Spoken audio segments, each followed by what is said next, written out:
Kami dari kelompok Ladusing ingin menampilkan sebuah drama yang berjudul Telaga Warna. Kami akan memperkenalkan tokoh-tokoh drama dari kami. Saya Chandra Ega Pratama sebagai narator. Saya Rizky Jilang Ramadan sebagai rakyat. Saya Prasetyo sebagai ahli perhiasan. Saya David Tegal sebagai Ratu Purbamana. Saya Diari Kurniansa sebagai Putri Gilang Rukmini. Saya Bidiantaka sebagai penasehat. Saya Sekian Pinky Desire sebagai Prabu Swartalaya. Selamat menyaksikan. Pada zaman dahulu kala, ada sebuah kerajaan di Jawa Barat bernama Kota Tangguhan. Kota Tangguhan merupakan kerajaan yang makmur dan damai. Rakyatnya hidup tenang dan sejahtera karena dipimpin oleh raja yang bijaksana. Raja Kota Tangguhan bernama Prabu Swartalaya dan permaisurinya bernama Ratu Purbamana. Sayang Prabu dan Ratu belum dikaruniai keturunan, sehingga ini menjadi kegelisahan Prabu, Ratu, dan juga rakyatnya. Sudahlah Dinda, jangan murung dan menangis terus. Kalau Dinda bersedih terus seperti ini, Kanda jadi ikut bersedih. Gimana Dinda tidak bersedih Kanda? Sudah bertahun-tahun kita berumah tangga, tapi belum dikaruniai seorang anak.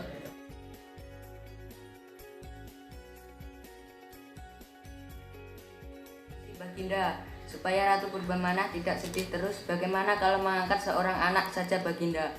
Barangkali bisa mengurangi kesedihan Ratu. Tidak, aku tidak mau punya anak angkat. Iya penasehat, aku juga tidak setuju jika mengangkat seorang anak. Bagi kami anak kandung adalah lebih baik daripada anak angkat.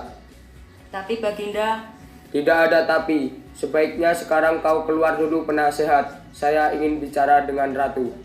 baiklah Baginda Raja, hamba permisi. Ratu Purbamana masih terus menangis. Sudahlah Dinda, jangan menangis terus.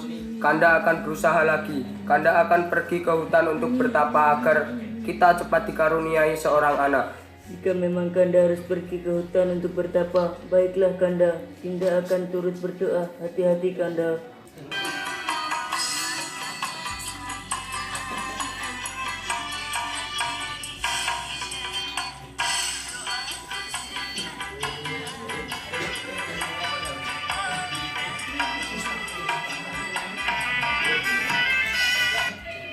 Pergilah Prabu, pergi ke hutan untuk bertapa. Di hutan sang Prabu terus-menerus berdoa agar dikaruniai anak. Setelah beberapa bulan kemudian, semenjak Raja Prabu berdoa di hutan, permohonan sang raja pun terkabul. Sang ratu pun mulai hamil. Kanda, Dinda hamil. Benarkah itu Dinda? Ya benar, Dinda sudah ke tabib istana dan tabib mengatakan bahwa saya hamil. Benarkah? Ini akan menjadi kabar yang paling indah di kerajaan kita.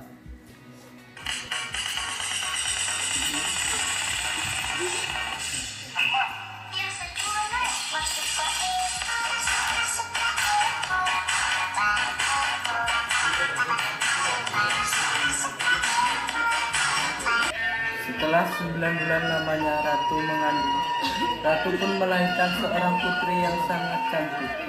Seluruh rakyat berbondong-bondong memberi ucapan selamat dan memberi hadiah untuk sang putri. Ratu pun menggendong seorang bayi. Putri kita cantik ya Dinda, dan kelihatannya sangat lucu. Iya Kanda, kita harus bersyukur akhirnya kita dikaruniai seorang anak. Iya Dinda, putri kita juga manis dan sangat menggemaskan. Oleh karena itu, bagaimana kalau kita beri nama Gilang Rukmini? Gimana Dinda, setuju tidak? Dinda setuju saja Kanda. Saat raja dan ratu sedang berbahagia, datanglah penasehat kerajaan. Permisi Baginda, ada salah seorang rakyat yang ingin bertemu Baginda Raja dan Ratu. Ia ingin memberi ucapan selamat dan hadiah kepada putri Baginda Raja dan Ratu. Persilakan, ya masuk penasehat. Baik Baginda Ratu. Permisi Baginda Raja dan Ratu, saya izin masuk. Ya silahkan masuk rakyatku. Saya mewakili rakyat kerajaan ingin memberi ucapan selamat kepada Baginda Raja dan Ratu yang telah dikaruniai seorang anak yang cantik jelita. Bertahun-tahun kami rakyat kerajaan dilanda kegelisahan juga karena Raja dan Ratu belum dikaruniai seorang anak. Namun akhirnya sekarang Raja dan Ratu telah memiliki anak. Kami rakyat kerajaan sangat berbahagia. Alhamdulillah, ini berkat doa seluruh rakyat kerajaan juga. Saya mewakili rakyat kerajaan membawakan hadiah-hadiah ini untuk sang putri. Semoga hadiah ini bermanfaat untuk disukai sang putri. Wah, banyak sekali. Tolong sampaikan terima kasih dari kami untuk seluruh rakyat kerajaan ya. Baik Baginda Ratu, akan saya sampaikan. Kalau begitu saya pamit. Permisi. Tahun demi tahun berlalu, sang putri akhirnya tumbuh menjadi gadis yang sangat cantik. Namun karena ia anak satu-satunya yang dimiliki oleh Baginda Raja dan Ratu, ia menjadi anak yang sangat manja dan terkadang omongannya pun kasar. Semua permintaannya harus dipenuhi. Jika tidak, ia akan sangat marah. Walaupun begitu, semua orang tetap menyayanginya. Ibunda, aku tidak suka dengan baju itu. Tapi nak, itu baju dari leluhur kita. Dulu ibunda juga memakainya saat seusaimu. Karena itu menunjukkan bahwa kita sudah beranjak dewasa. Itu tidak ada hubungannya ibunda. Hanya sebuah kain. Apalagi usianya sudah berabad-abad. Aku tidak akan cocok memakainya. Aku masih muda. Kamu tidak boleh berkata begitu, Rukmini. Kain itu memiliki arti yang sangat besar. Jika kamu perhatikan dari lurik-luriknya, ini menggambarkan Tidak akan mau hadir ke pesta ulang tahunku. Sudahlah ibunda. Jika ibunda masih memaksaku memakainya, aku tidak akan mau hadir ke pesta ulang tahunku.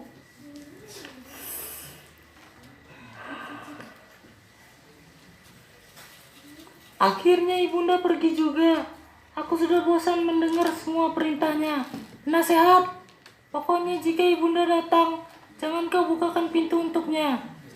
Karena seharian ini aku tidak mau melihatnya. Aku ingin berdiam di kamar agar tidak terus-menerus memaksaku. Ampun putri, tapi bagaimana kalau Baginda Ratu marah? Sudah, turuti saja perintahku. Tapi putri, hamba takut jika... Sudah diam. Kalau kau tidak menuruti perintahku, berarti kau tidak takut denganku. Dan itu artinya kau harus kuusir dari kerajaan ayahandaku ini. Maafkan putri, maafkan hamba. Putri pun meninggalkan penasehat yang begitu sedih karena perilakunya sang putri.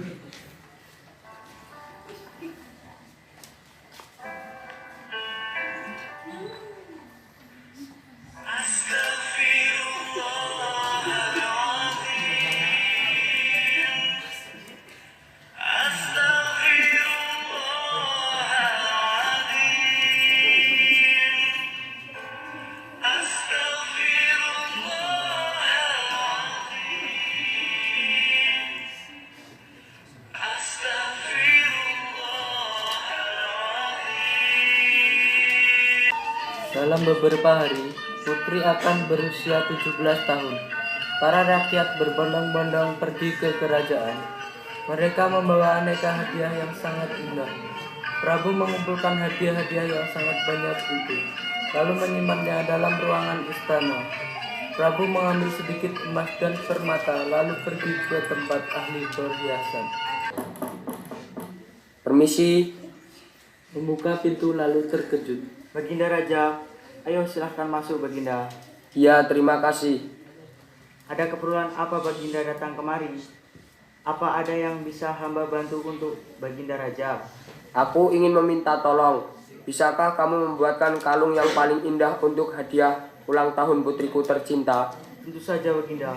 Dengan senang hati hamba akan membuatkan kalung paling indah untuk putri Baginda Raja. Silahkan Baginda menunggu sebentar. Akan segera hamba buatkan kalung untuk sang putri. Beberapa saat kemudian, kalung itu pun telah selesai dibuat. Ini Baginda, kalungnya telah selesai dibuat. Wah, ini adalah kalung terindah yang pernah kulihat. Kau membuatnya dengan sangat baik. Terima kasih Baginda. Untuk sang putri, saya akan melakukan yang terbaik. Akhirnya hari yang ditunggu telah tiba. Semua rakyat datang ke pesta tersebut. Tak ada satu orang pun rakyat yang ingin melewatkan pesta termegah itu. Rombongan kerajaan pun telah sampai di alun-alun.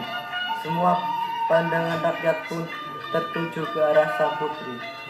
Rakyat pun begitu gembira menyambutnya. Pesta ulang tahun sang putri pun dimulai. Seperti biasa, sang raja memulainya dengan ucapan terima kasih kepada seluruh rakyat-rakyatnya. Rakyat-rakyatku sekalian, terima kasih atas kehadiran kalian semua di sini. Aku sangat gembira memiliki rakyat-rakyat seperti kalian, yang sangat peduli dan sayang terhadap kerajaan terutama dengan putriku Gilang Rukmini. Baiklah, untuk itu aku akan memberikan hadiah kalian kepada putriku. Putriku, kemarilah nak. Iya, Ayahanda. Wah, cantik sekali Putri Gilang Rukmini. Ini ada hadiah dari rakyat-rakyat yang menyayangimu. Menerima dan membukanya. Bagaimana nak? Apa kau menyukainya? Melihat kalung itu sejenak. Kalung apa ini? Aku tidak suka, Ayahanda. Kalung ini jelek. Aku tak mau memakainya. Kalung yang indah pun rusak dilemparnya. Emas dan permatanya tersebar di lantai. Seluruh rakyat yang hadir terkejut. Tak seorang pun berbicara. Suasana pun hening tidak karuan. Rukmini, apa yang kau lakukan? Kau membuat ayahanda dan ibundamu begitu malu. Semua orang di kerajaan Kota Tangguhan menangis karena melihat Baginda Ratu menangis. Tiba-tiba muncul mata air dari halaman kerajaan. Airnya keluar sangat deras dan membentuk genangan air. Semua orang ketakutan dan menyalahkan sang putri. Apa yang telah kamu lakukan, putri? Kau telah membahayakan semua orang di sini. Lihatlah ulahmu. Sang putri sangat ketakutan. Dia menyesal atas perbuatan jahatnya. Tapi genangan itu telah menjadi sebuah danau yang sangat besar hingga menenggelamkan kerajaan. Tamat.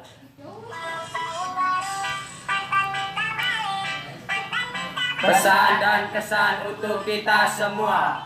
1. Kita tidak boleh menilai sesuatu dari sambelnya saja. Kita juga harus menilai dari segala sisinya. 2. Saling menghormati sesama teman, terlebih terhadap orang yang lebih tua dari kita. 3. Perbuatan yang jahat akan mendapat balasan dan ganjaran di kemudian hari. 4. Jangan mudah terpancing emosi dengan kata-kata yang kasar, karena bisa menimbulkan permusuhan, perpecahan di antara teman. 5. Kita harus bersyukur kepada segala yang kita miliki saat ini, dan kita tidak boleh menjadi anak yang sombong. 6. Kita tidak boleh membantah perkataan orang yang lebih tua. 7. Kita harus berbakti kepada orang tua kita, karena sudah mengandung dan membesarkan kita. Kasih Amlus.